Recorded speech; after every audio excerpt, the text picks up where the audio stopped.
Welcome at IBC 2018. We're at the Panasonic booth. We're going to talk cameras together with Ollie.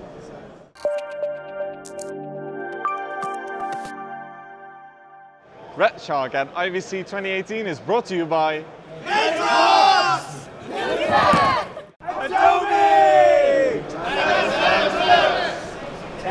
Blackmagic Design.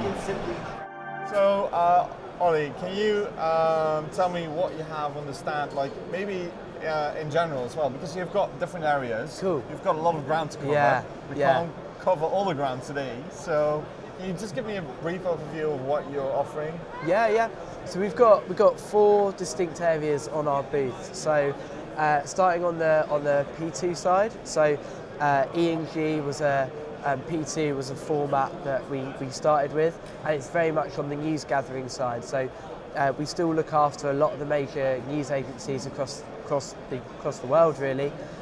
So we're demonstrating that there. Then we've got a big push on live. So we've got a huge live solution where we offer everything from the VeriCam with a fibre back to we've got like the studio cameras and our pan and tilt heads as well, which are all working together and basically offering sort of controlled upward, downward axis movement, which is great.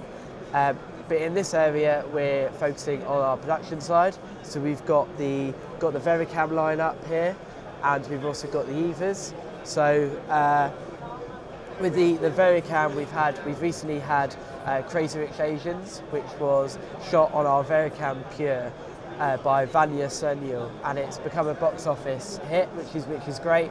And we're really hoping now that will really start to push the VeriCam into Hollywood. So yeah, fingers crossed with that. We've also got the EVA one here as well. So we launched it at IBC last year. There's the official sort of unveiling of it. We're showing it with the Atmos ProRes.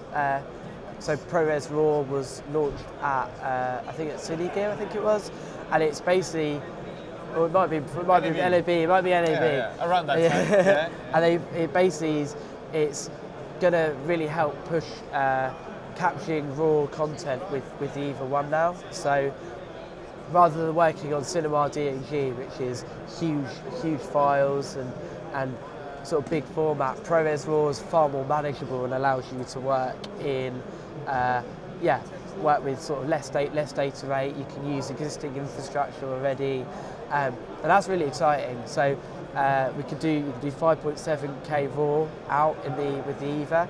You can also do 4K at up to 60p, I think it is. So that's good.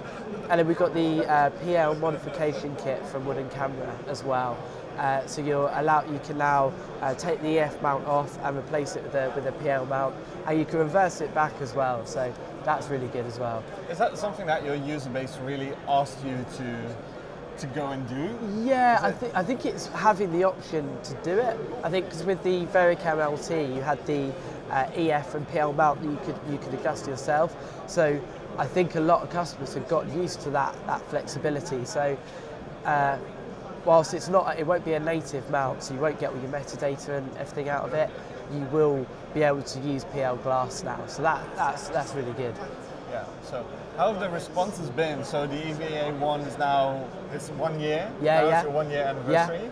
Congratulations. Thank you.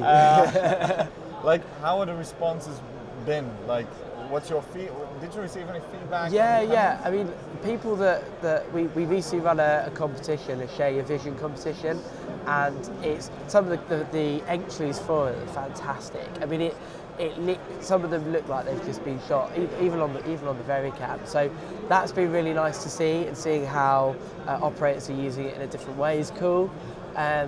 It's we're really starting to see it be used for everything from natural history productions to commercials to sort of freelance corporate work, and it's exciting to have a camera that works in all of those different areas now. So yeah, it's really good.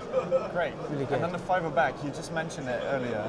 Yes. And that's on the VeriCam, right? Yes. So what is that meant for?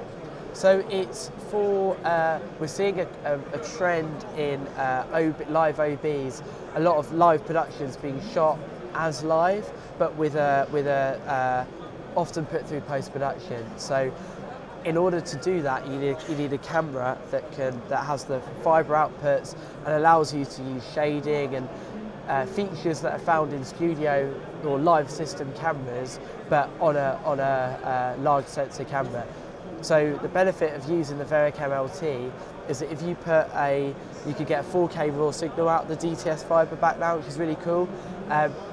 If you put a lens adapter on it, so a B4 lens adapter, the f-stops that you would usually lose in using other sort of large sensor cameras, you can regain them from the dual native ISO. So it's, yeah, that's a really exciting sort of thing that's gonna happen. So yeah, so this is really meant for like the more cinematic OB productions, I gather. Yeah. So we recently worked on one that Netflix have bought the rights for. It was shot at Hammersmith Apollo, and they were using VariCam LTs all around. I think they had eight. It was like an 8-camera shoot, and they basically shoot it as live. But then, as well as recording onto solid state media, they're also shooting it as a sort of a live OB, so you can then put it through post-production at the end. So yeah, that's quite cool. That's a great way of having a flexible cinematic camera in a live environment. Yeah, exactly. Amazing. Yeah. Well, thanks. Cool. No worries at all. Cool. If you don't want to miss anything from IBC 2018, then make sure to subscribe to our YouTube channel. Come on, hit that button.